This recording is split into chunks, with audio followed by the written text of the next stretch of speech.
That introductory music and vignette was put together in the January 22nd, 23rd, 24th, the year of our Lord 2020, 6 months ago. And it is contemporaries today. The BBC correspondent, the virus is a demon, and we cannot allow that demon to hide, was a quote from President Xi that she was saying. And now in Beijing, it's now reared its ugly head. Remember, the whole reason we start the show is understanding China. When they shut down Hubei province, which is the size of France and has 80 million people, and at the same time quarantine, in a hard quarantine, Wuhan province.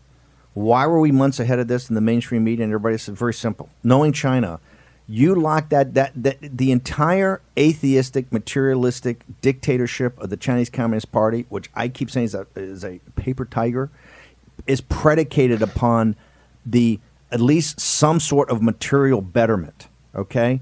I.e., the factories have got to be open and stuff has got to go out the door. If they shut down Wuhan in a city 40% bigger than New York City, in a hard quarantine, and this is not Mayor de Blasio, this is not Cuomo having a press conference, and de Blasio wandering around like he's completely lost, okay? These are tough hombres. So when they shut something like that down, it's bad.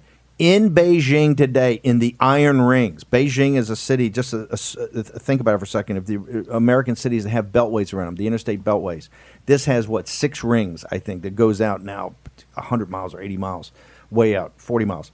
The inner rings around the Forbidden City and the structure of the leadership of the Chinese Communist Party is as hard quarantine right now as Wuhan. That, ladies and gentlemen, should be, if you're on a trading desk and if you're at home thinking about being an entrepreneur, that is a flashing red light right now. These guys don't do anything, right? And look how they were last time. Remember, what happened is they signed the trade deal with President Trump. On the way back, they made the decision. This is about Miles Guo and I doing our annual traditional, I think it was my 3rd year to do it, Lunar New Year broadcast for 3 days. They come to us and say, hey, there's not going to be a Lunar New Year. I go, what do you mean it's not going to be a Lunar New Year? This is the biggest human migration in history. Every 500 million people go home to the province because they're so traditionally and family oriented. What the Cultural Revolution tried to break and now is trying to be stronger than ever as the CCP tries to go. They go home for New Year. It's the biggest holiday. It's symbolic. It's the way you start the new year. Shut it down. Nobody's moving. No trains are going. Shanghai Disneyland shutting down. The Forbidden City shutting down. Oh, the Great Wall shutting down. Understanding that their entire rationale for existence as a dictatorship is that they provide order, okay? Order. And they keep saying that, the Chinese are too barbaric. The Chinese people are too barbaric. They go into these fish markets. They're going, the barbarism of the Chinese people. They're too barbaric to actually have democracy, to have the firewall down. The firewall that Amanda Bennett and the Voice of America and Libby Liu and the number 3 person over there now, another one on the target list, is these people have been, CCP have not taken down the firewall, have been basically fellow travelers with the CCP. The Chinese Communist Party's dictatorship predicates about this. So when Beijing, when they're shutting every flight now down out of China overall and flights coming in, they're back in hard lockdown. And this was the one, remember, this all happened in Hubei. People said, hey, how did this thing never spread up to Beijing? Well, they quarantined it, right? And now it's coming down. They say the second wave. I still think, my argument, it's still first wave in China. This is just the thing. The first, people can debate this later. We still got a first wave here. I don't know what the vice president's talking about. It ain't going to be a second wave. Hey, we hit and we've plateaued. And now, and this gets back to Brian Kolfage and the border guys, where is this thing on fire in the United States? Hey, down in California, Arizona, New Mexico, Texas, Florida. Along the Rio. You start the Rio Grande and go all the way up, right? The most contaminated part of the country is Navajo Nation, I think. And if you ever been to Arizona, New Mexico, Four Corners, one of the biggest things about the border wall. What's the biggest thing about the border wall? The Indian nations got their own deals because they're like independent nation. There's no wall at the nations down in Arizona. Why is that? Well, people will say, hey, the cartels are in business with some of the guys on the some of the tribal guys on the. It's always been a controversy.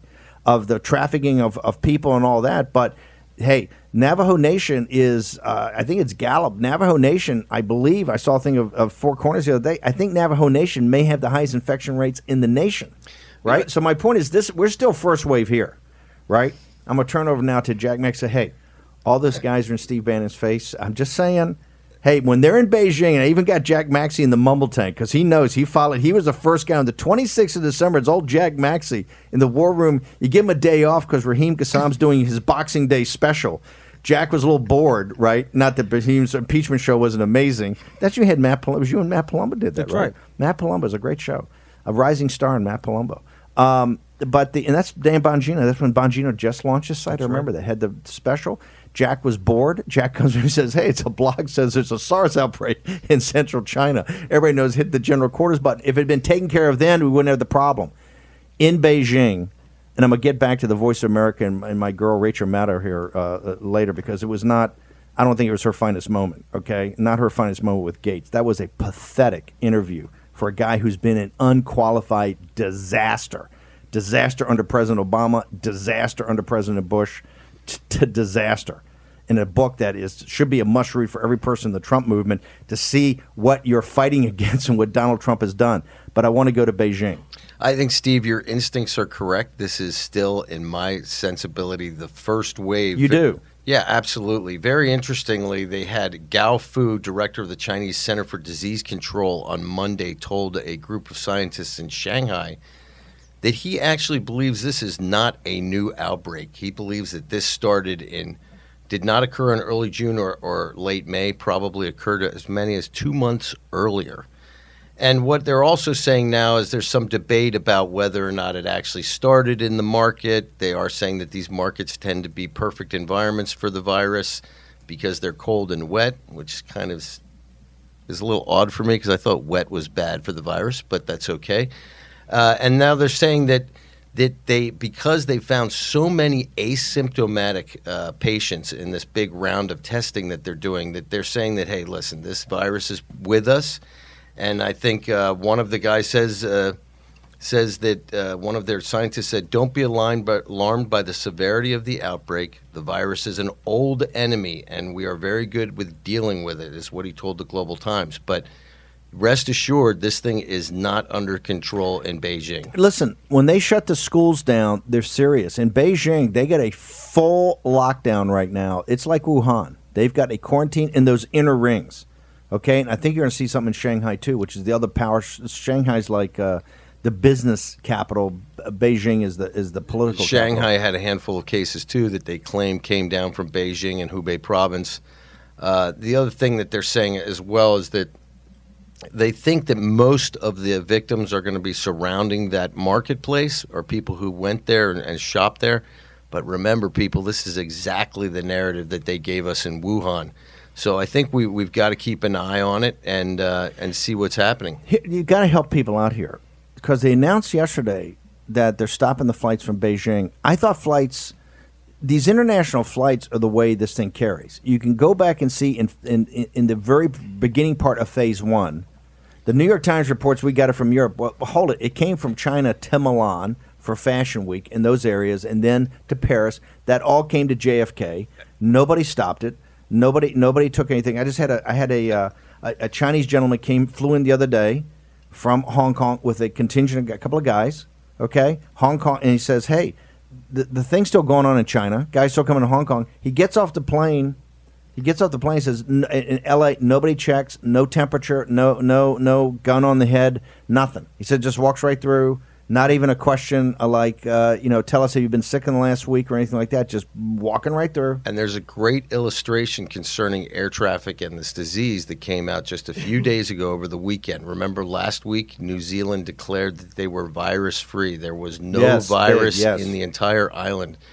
Well, they allowed 2 young girls whose parents had both died to go and visit some relatives in England because of the situation and just they needed some moral support. And these 2 young girls came back asymptomatic, infected with the disease, and now they're talking about having to take new measures in New Zealand potentially because of this. But again, this goes back to the point from the very beginning, as we've always talked.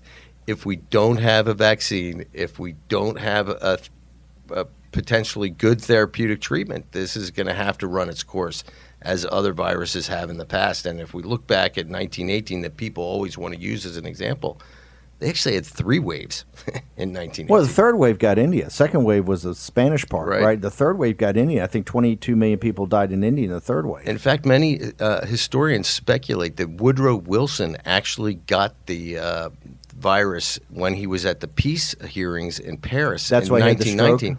And that's why he had the stroke, and that's why he was not as forceful as he may have been in objection to the Treaty of Versailles.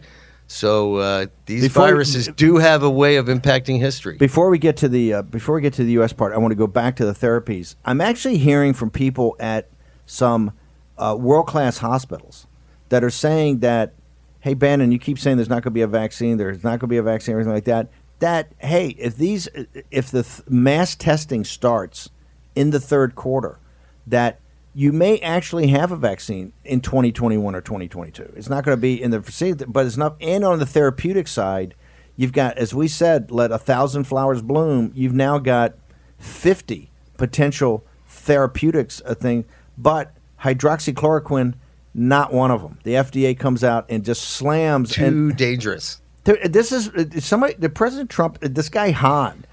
Can we have in the Navy? It used to be called a come round. Right, that as an officer or a senior enlisted guy, you would go see the XO or the CO when, let's say, your performance was fleet average, was not the sustained excellence that they were looking for. How does the FDA do this? How do they come out on hydroxychloroquine and drop the hammer that's off, and so now we don't have what looks like, at least it may be the most effective prophylactic? Well, listen, Azar did come out immediately after the FDA ruling and saying this does not change any doctor's ability to write a prescription. Yeah, that's because of Mark Meadows. I'm sure Mark Meadows had him on the red phone. Believes is effective. But I actually heard from a doctor yesterday after the show up in upstate New York, and he said they are not prescribing it at all anymore because of the directives coming out of Cuomo. And he actually, a longtime listener, his sister got COVID-19 back in early March, and he prescribed her hydroxychloroquine, and she had a dramatic improvement. He actually said, you might have saved my sister from going to the hospital. And so, again, this is anecdotal, but we have to wonder, why has medicine become politicized in this whole process? Oh, I wonder. I think our listeners understand the answer. We got a minute left. Do we have the Fauci? Is now the Fauci admitted? This is the most bizarre of all the bizarre news that's going on, everything like that. Is the Fauci, is he just trying to play with us here in the war room? He's trolling. Is he trolling us? His thing is that he actually lied about the mask. Trust the scientists. Well, first of all, who thought of Fauci as being such a sort of sophisticated gamesman there in the center of this thing, right? So Fauci... I did. He's been around since 1984. He knows Game of Thrones. Right, but I mean... 6 administrations. We knew this back in early February, Steve, that we did not have enough masks, right? Everybody knew that. He's been through 2 impeachments. And I can see that Fauci might have thought that at the time, and we speculated this on the show that was a reason why they were saying not to use the masks. Hang over a second. Let's take a break. I want hashtag war and pandemic. We got to hear your voice. Other people are shutting you down. We're not. We want to hear hashtag war and pandemic, at war and pandemic. Are the guys at AVN trying to signal something with the music? Okay, we're going to return in a moment. We're going to talk about the plateauing here in the United States on the pandemic. When we return.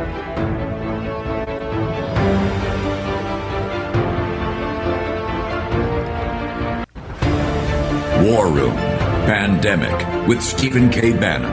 The epidemic is a demon, and we cannot let this demon hide. War Room Pandemic. Here's your host, Stephen K. Bannon. Welcome back to War Room Pandemic. My phone's blown up with people talking about this Josh Hawley bill, and will that pass? And I said, wait till the National Pulse comes out with its lead story in the afternoon, and conservative inks on the payroll. I don't think it's going to pass. Okay, I'm just throwing this out there, right? I'm just throwing it out there. That bill's out there as a statement. And Josh Hawley is now flipped and become a fire-breathing populist. But I think it's Raheem's story on National Pulse that's gonna break this. Well, you say that, but they may have gone too far targeting the Federalist. You see, this may actually flip a lot of the conservative Inc. guys over to being more Hawley. I love it when my cohort is the answer to that is absolutely will make zero difference. Okay. I'm just I'm trying. It still shows me you're still like the young man I met 10 years ago. You're still idealistic. No. I'll talk to you about Everett. You're still idealistic. It's your point. Conservative Inc.'s on the payroll. I get that. We're going to put the story up about it. But my point being, we've allowed too much concentration of power of too few people. Here's the thing, too. The deplorables, you got to embrace this. The whole thing is financed by you. Its whole thing's financed by working class and middle class people. The whole deal. When you got Bob Gates, that's your $7 trillion off your tax. You would look around your cities and your state and stuff like that. Can you imagine what the United States would look like with $7 trillion pumped in it over the last 10 years? When I go to speak to African-American audiences, and then Charleston and these other places, I talk about the wars. And this is back right when I left the White House, and I think they were saying it was going to be $40 billion for the Afghan. I said, it's a lie. It's going to be over 60, 62.5. I said, it's going to be over 60. I said, hey, what about if we gave the guys there $10 billion? Because they're stealing half of it, just $10 billion. $10 billion to keep the military up. We took 50. We just took $50 billion. And every year, 1 year in St. Louis, 1 year in Charleston, 1 year, and then to bring manufacturing. What would Baltimore look like if you put $50 billion into it in 1 year? That we've and since President Trump's been in office, I think we're up to now another, if I'm correct, over 250 to roughly over $200 billion back in Afghanistan. If that money had been, this is what Bob Gates, he's yammering on about after another cocktail. He's yammering on about this. This would be paradise. It's already paradise, but it's super. But we would have an American manufacturing renaissance. Mr. Floyd might have had access to a great high-tech fourth industrial revolution manufacturing job that's paying you $1.25, $100,000 a year, right? Because you're on a computer and you're doing manufacturing and you got the CD-ROMs. That's all what the country could be. Why is it not? Why is it not? And you talk about the looters and you talk about the guys burning the anarchists.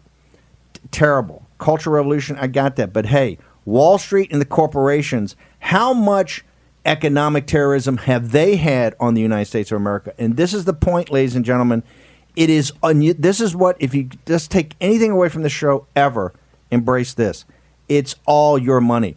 Go look at the movie Social Network. Mark Zuckerberg's in Mark Zuckerberg is a college kid stealing from the twins, the Winklevoss twins, or whatever, they're stealing their idea. And it was all Facebook. It was about, because in colleges, you remember John Warner used to say that the colleges, all the Ivy League colleges have the book of all the guests, and they were looking about who to date, things like that. That's what it's called, Facebook.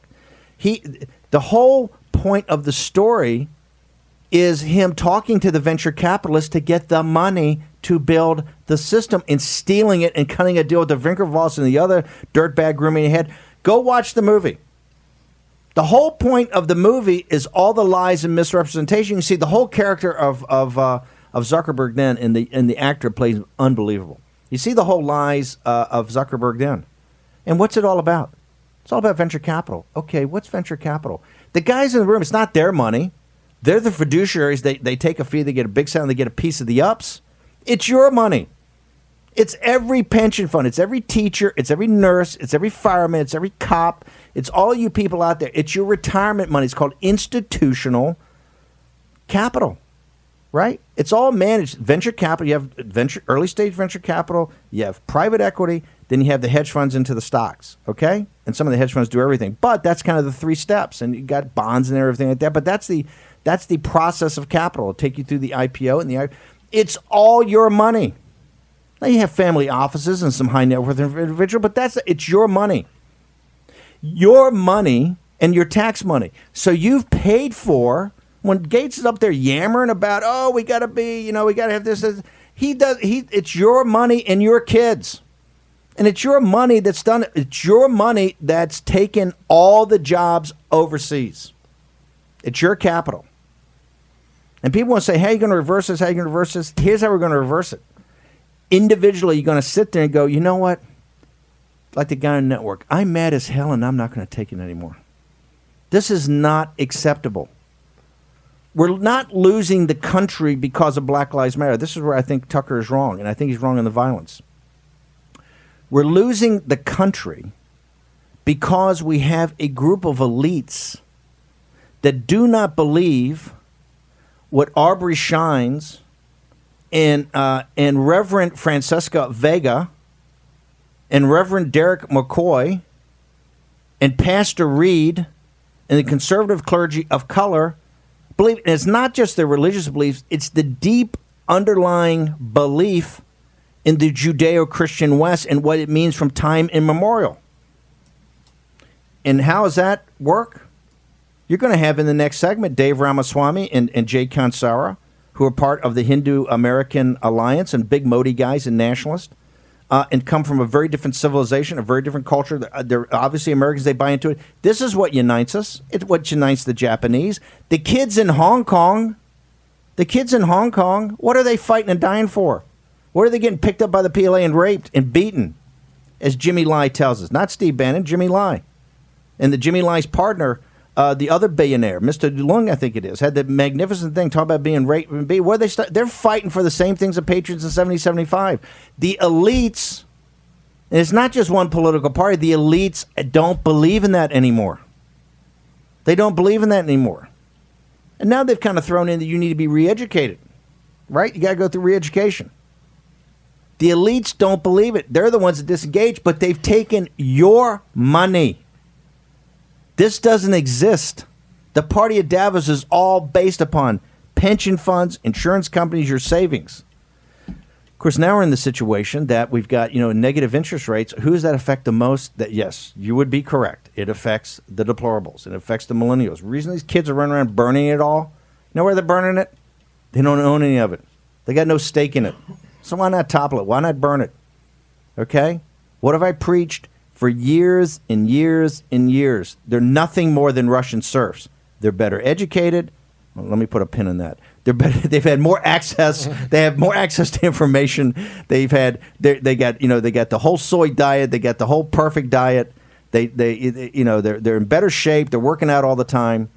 They got all that, but they don't. They're not any different than an 18th century Russian serf. And so what they say is, let's tear it all down and then get into let's have the chop or the chaz where it's going to be communal. I'm saying it's still about individual effort and understanding you're part of a community. You're part of a bigger social fabric. And I have argued we're not just an economy. We're not just an economy. We're a country with a civic network of beliefs and virtues and understanding that has an economy that's interwoven into it. It's not the economy. It's not just taxes and deregulation, on and on and on and on and on. But remember, at the end of the day, you're the debtor in possession. You're on the creditors. I keep saying the deplorables. You're on the creditors committee. Now that we've blown the balance sheet of the United States up to $25 or $26 trillion, why are they always talking about these capital markets? The full faith and credit of the United States of America, with the full faith and credit of the United States of America. You know what that is? That's the tax revenue and everything comes from all the value added. But that is all predicated. Why are our capital markets so vibrant, so robust? Why can we continue to print that money? Because of you. Because of the social order that underpins it. Right? It's a social order that underpins it. It's the cops. It's the nurse. It's the doctor. It's the teacher. It's the individual entrepreneur. It's the guys like my dad and my grandfather. It's the working stiffs. The decent ones, the silent majority, black, white, brown, regardless of your color, regardless of your gender, now according to the Supreme Court, regardless of your sexual preference, those working stiffs that go every day and get it done and coach the little leagues and build the churches and take care of it. That's the social order that underpins this. That's why we have these great capital markets. Everybody wants to invest here, right? And that's all predicated upon you. You are on the creditors committee. You're like and I think they teach this, and it's one of the keys in the Hindu religion, in the Vedanta.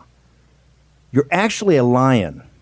It's a great parable of the lion, the little cub lion that goes and he gets lost from his parents. He's born and he's raised by some sheep, and he's raised by some sheep, and he thinks he's a sheep until one day he's out playing around and something happens, and all of a sudden it kind of boom roars, and then he roars, and then you realize, I'm a lion.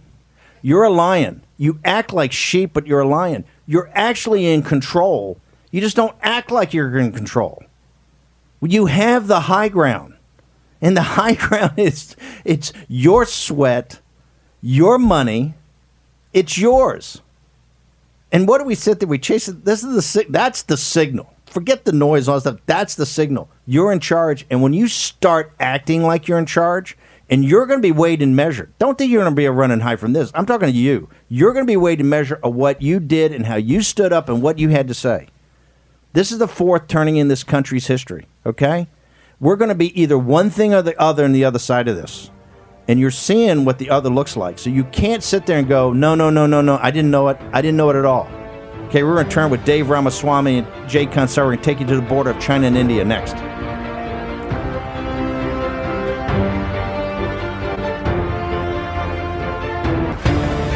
War Room Pandemic with Stephen K. Bannon. The epidemic is a demon, and we cannot let this demon hide. War Room Pandemic. Here's your host, Stephen K. Bannon. Remember, it's your money, but it's also your time, and that's where NetSuite by Oracle comes in. If you're an entrepreneur, you want to cut through the noise to get to the signal. And to do that, to be successful, you've got to learn how to mitigate risk. The way to mitigate risk is to have a software package that helps you do that. NetSuite.com/Bannon, Bannon. Go today and get 7 action steps that you need in these times of turbulence as an entrepreneur. Okay, talking about turbulence, ladies and gentlemen, another cold shot. We've said for years, the South China Sea, the two parts of friction, what they call friction in geopolitics. The South China Sea, which basically connects from the Straits of Malacca, connects all the way up to Japan, Korea, Taiwan, Hong Kong, all of it, the Philippines, the South China Sea, and the border of China and India. During the Cuban Missile Crisis, people forget, they all talk about Turkey and the missiles in Turkey. This is when the Chinese Communist Party decided to jump India back during because they always use a conflict to try to push their geopolitical means. The one thing they didn't understand this time, this is a different India. Because not just Modi, I mean, and because of what the Indian people, and they talk about democracy. Every week I'm hammering on China about democracy and stuff like that. I am so proud of the nation of India. Right? It takes a month to count the votes, but hey, and what does my brother Dave Ramaswamy and Jay Kansara say all the time? Modi is the Michael Jordan of democracy. Was it 600 million votes? It's something insane. Boom. Hey, it's a little shaggy sometimes. They're making their progress, but these are free men and women that can express their opinion, push back, fight, argue, and move it forward every day. And I think the entire world owes India the respect and the admiration of what the Indian people are doing. And now the Chinese Communist Party, I told you, they can't live with a free Taiwan. They can't live with democracy and freedom in Hong Kong. And what particularly gets under them is India. Because India shows no matter how tough it is, you can make it work. And I want to bring on Dave Ramaswamy from the Indus Latin Venture Capital Fund, one of the most brilliant guys around, and Jay Kansara, Hindu-American activist, knows the Modi movement better as good as anybody. Guys, I want to bring you on first. Jack, give us a quick update of what's actually happened on this border. This thing is big, and every day we get more information about what actually happened. Well, we've all heard about this clash on the border with India and China and some disputed land. Now, a patrol of Indian troops was going into an area where they had thought that the Chinese had pulled back on June 6th by agreement. They came into a conflict with another Chinese patrol. This battle, this hand-to-hand battle using fists, rocks, and apparently the Chinese were carrying iron bars, resulted in approximately 20 Indian deaths. Most of these deaths occurred because this was on a ridge line at well above the tree line. These guys were fighting in the dark. Most of the casualties occurred Hand-to-hand combat. Hand-to-hand combat. Most of the casualties occurred because people dropped off the mountainside itself. The Indians are saying that as many as 50 Chinese soldiers were killed. They have at least 20 casualties themselves. It's the largest single conflict between India and China along their border since the end of the war almost 60 years ago. So this is not to be something that should just be looked at. No. This is going to get... So, Dave Ramaswamy, tell us, put in perspective, what's at stake? Is this about the headwaters to the Himalayas? Is this about China's always demanded that they got to control those headwaters? What's at stake here? And set the context for us. Do I have Dave Ramaswamy? Is it cooked in? Clawing tiger, hurting dragon. That's the summary of the latest standoff between India and China. Steve, as you mentioned in the earlier segment, drawing upon the principles of Vedanta, the Indian tiger has bared its claws and it's wounded the dragon. It's punctured the CCP's shield of invincibility, which it had falsely portrayed to the world for too long. Let me remind the listeners and audience that this is the India-Tibet border, not the India-China border. Tibet was conquered by the CCP in 1950, and ever since then, they've always sought to stretch and expand it to more and more territory. And under the Modi government, the response has been unequivocal. It's been firm, and the message is India's not going to take BS anymore from the CCP. Let me ask you, when you say that they've punctured their invincibility, what happened in this initial phase of this conflict that, quote-unquote, punctured the invincibility of the CCP? Steve, as Jack mentioned, this has been about a month in the making. At the fall of the first snows, or the receding of the first snows, and remember, these are some of the world's highest borders. It's at over 16,000 feet. It's snow line almost year-round, and even now in the midst of June, the temperature is below freezing. So the Chinese PLA used a thaw in the weather and also the thaw created by the pandemic or the distraction to encroach into India's border. There's a line of control which was drawn in 1962, and it's pretty well recognized. But as you know, the CCP always likes to push boundaries and see how far it can go. But at this time, an Indian border patrol was onto it very quickly.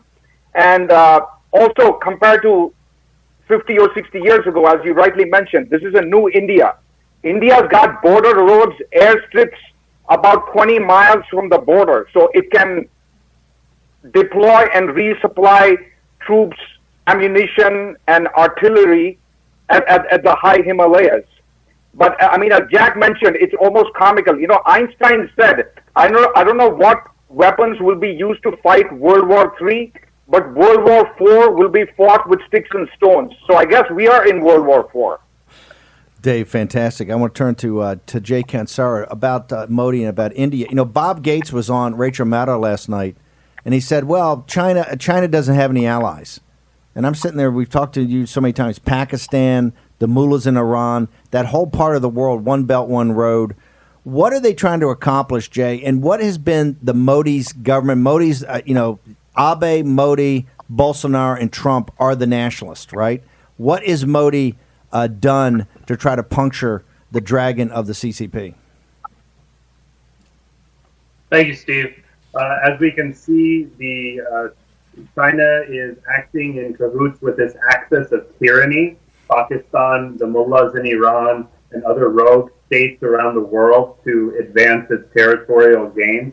The Prime Minister of India is very clear in his remarks to the nation yesterday that any encroachment on India's territory will be met with the necessary force required, and the soldiers who perished in this week's attack will not die in vain. The Foreign Minister of India, Subramaniam Jaishankar, also made it very clear to the Chinese foreign minister in a call that this was a premeditated attack. This was not spontaneous. This was not a response to anything that the Indians had done on their side of the border. This is a premeditated attack. Well, hang on for a second. Hang on for a second. When you say premeditated attack, what do you mean by that? That they had planned to do this. It's very clear that all the diplomatic discussions that are going on in the background, the scheme was this: to encroach upon India's territory, take more of it, and to attack Indian soldiers head on. Jay, it's this Jack. is very similar to the way that I was just going to say, it does seem that there was some preparation for this, because by agreement, they are not allowed to carry weapons on these patrols.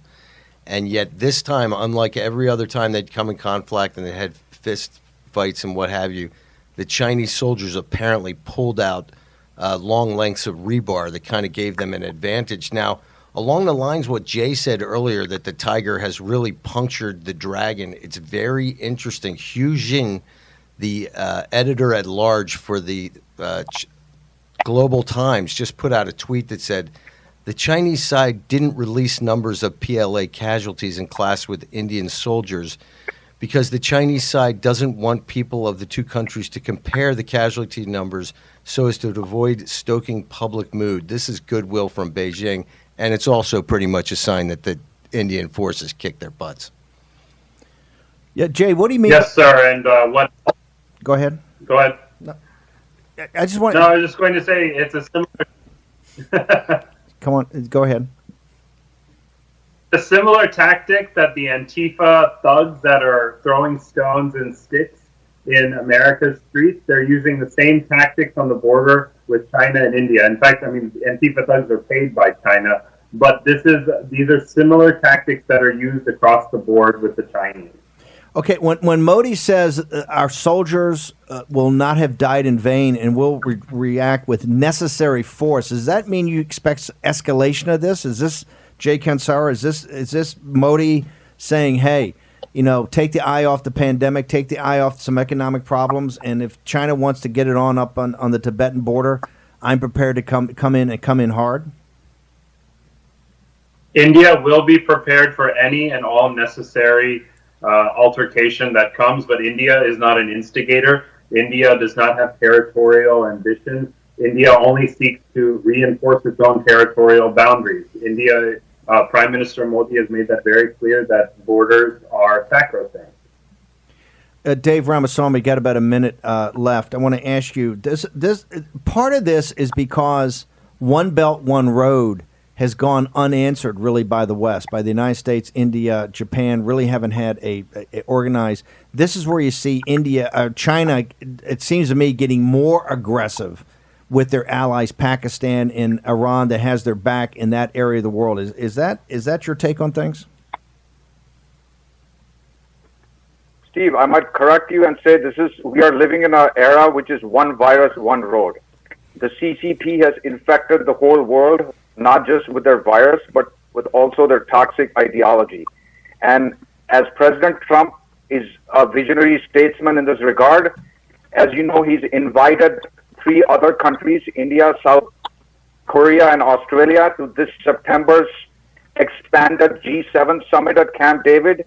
And this should make the CCP very nervous. And it's a way for them to, create a distraction. And also, as you've been on top of this from the get-go, the War Room has, which is what we're going to see is a complete realignment of supply chains. The West, and especially the Alliance of Liberty, all the democracies will come to realize they cannot exclusively rely on the CCP for their medical products, for their pharmaceutical products, for their electronic products. I mean, heck, ambulances in America rely on auto parts from China, and we can't have this continue. And the Indian people are also getting woke to this. I mean, I call it the Great Awakening, where there's a big movement in India to boycott Chinese products, deinstall Chinese apps, and, if I may say, exit the dragon.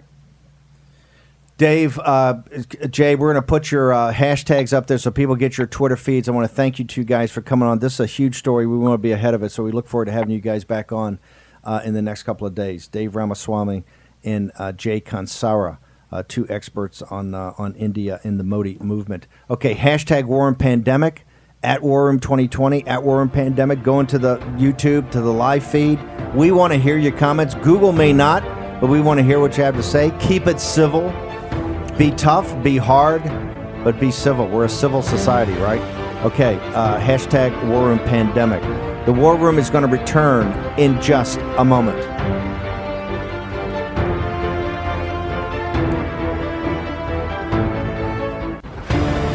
War Room Pandemic with Stephen K. Bannon. The epidemic is a demon, and we cannot let this demon hide. War Room Pandemic. Here's your host, Stephen K. Bannon. We're talking about a war that's brewing on the, or at least a battle that's brewing on the border of Tibet, India, and China, in the South China Sea, and Hong Kong, in the streets of our nation's capital, and now in Seattle, Washington. It's an era of uncertainty, and it's not going away tomorrow. This entire decade is going to be a decade of uncertainty. So how do you get ahead? Well, if you're an entrepreneur, you need tools. You need operating leverage, and that means NetSuite by Oracle. Go to netsuite.com/Bannon, Bannon. Find out what the top platform on the cloud and what over 20,000 entrepreneurs use. You should be one of them, or at least you should know this product cold. So go there today. Jack, you've got the Global Times. The Global Times, when Miles and the team put this in Mandarin later, they go through the whole thing, but they listen direct up because they're constantly trolling the War Room crowd, right? Today, what's their thing today? Well, you look at this. The Global Times puts out this tweet today. They're always talking about how peaceful they are and how they're going to make the situation in India is going to be okay, and if the world would just listen to reason, everything would be fine. So they put up a tweet this morning. Hashtag, on this day in 1967, China successfully detonated its first hydrogen bomb. With footage and video, now they say China staunchly pursues a nuclear strategy of self-defense and is committed to the principle of non-first use of nuclear weapons. This is, to me, a little bit of a shot across the bow for the West. Oh, yeah, that's a heads-up hydrogen bomb. Just want to let you brothers know that we got big one. What date did they put on there? It's today, June 17th, 2020, 53rd anniversary. Something to celebrate in China. 53rd would be back in the, that was right after the Cultural Revolution, right? At the start, 1967. 1967. This is right, let's put it in the Chinese timeline. Let's do a timeline there. This is right coming off of the failed Great Leap Forward that killed 30 or 40 million people. This is also after the failed, they had the famine, the Great Famine in 58 to 62, that because they had done this collectivization of the peasants, that was, first they tried to industrialize, that was a disaster. Tens of millions of people died. Then, because of forced collectivization on the farms, and remember, the Chinese Communist Party has never done land reform. Lao Baijing, old hunter names, doesn't own the dirt of where his mat rests, okay? No land reform. The Chinese Communist Party owns all the land in China. They never want to talk about that. That was Mao's number one promise. Support me. Remember, who always gets screwed in these revolutions? The peasants under the Bolsheviks and Lao Baijing, old hunter names in the Chinese Revolution. They're always promised, first off, number one, land reform. You're going to own your own land. Guess what they never end up owning? Their own land, okay? So 40 million die in one of the worst mass starvations in history. Then, because he gets so much blowback on two epic fails in the Great Leap Forward in that, he's then going to have the Cultural Revolution. Oh, by the way, they're spending a lot of money getting not just nuclear weapons, a hydrogen bomb. The hydrogen bomb, Global Times. Let's put it in the timeline of the agony you put the Chinese people through when you developed the hydrogen bomb. On how many dead bodies was that built? On how many starvations, how many beatings, how many imprisonments, right? The great track record of the Chinese Communist Party. 100 million, you add them up, 100 million of your own citizens who you had promised freedom and liberation. If you see Antifa running around, remember, Antifa comes from the Communist Party. That's from the 1930s, 1940s. It's in after the war. This is the guys that stopped the fascists. As bad as those characters were, these actors are just as bad. Here's why: there's no difference in the fascists. They're all gangsters. They're all gangsters. So the Antifa guys, here's what they represent. And the more radical elements of the cultural Marxists out there also. Here's what they represent. They represent what the Chinese Communist Party stands for. It's on the bodies of 100 million dead Chinese citizens. Innocent men, women, and children. Starved to death, beaten to death, put in prison. Every week on our show, Rachel Maddow and your production staff, you ought to hear the voices of the Chinese and what Voice of America has failed to do. Amanda Bennett and Libby Liu and the whole crowd that's going to get broomed.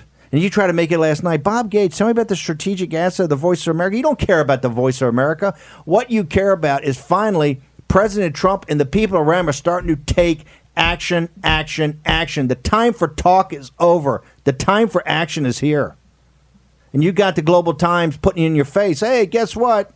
Suck on this, India. Our hydrogen bomb, just as a hint. Well, how many dead bodies was that built upon when you built that hydrogen bomb? Let's also not forget that they wouldn't have a hydrogen bomb if it wasn't for Marxist sympathizers here in the West who gave it to the Soviets, who then gave it to the Chinese, and they would definitely not have the ability to send them to us via ICBMs if Bill Clinton had not given them the technology through Loral Space. Loral Space and the Chinese generals walking cash into the Oval Office, right? Into the West Wing. This is the corruption. This is what Donald J. Trump. It gets back to Gates. Gates, this clown, and sir, unfortunately, you are a clown. You're a clown, but put a big red nose on you. The reason China has no allies. China is, but pull the thing up in the book. China has no allies. Hey, guess what? Dave Ramaswamy, Jay Kansara, and Modi, and the people of India, the free citizens of India that vote, a democracy, the biggest democracy in mankind's history, sir, they would disagree with you because they say Pakistan and Brother Gates. Let's talk about it. Pakistan's the guys you funded. In the failed wars in Iraq and Afghanistan, you, sir, sent tens of billions of dollars to a country that's aligned themselves with the Chinese Communist Party. And just ask our allies in India. Okay? It's not just the intelligence units, the entire apparatus over there. And so now we're going to have a conflict up there. And the Global Times, just to make sure you got a reminder, hey, 53rd anniversary of our hydrogen bomb. Modi, guys in New Delhi, people in Mumbai, right? Just saying, we got one. We got a delivery system, all stolen by American technology, and now you got a firewall, Voice of America, that you could have taken down, but American companies and American technology is keeping it up. That's the lesson for today: is embrace the suck, okay? Embrace the suck. And we're all responsible. It's on our shoulders, and history will judge us because we actually have the power. You just have to have the roar of awakening, as the Vedanta tells us. Okay, for tomorrow, we're waiting for the National Pulse. Since, we could have had all the names, up here and been the hottest show, and people have been linking towards big scoops on War Room. But no, we got to wait to National Pulse till 2 o'clock. It was my choice at 6 p.m. last night to research the name. We'll go to Morton's. No, it was fantastic. We're going to be back tomorrow at 10 a.m.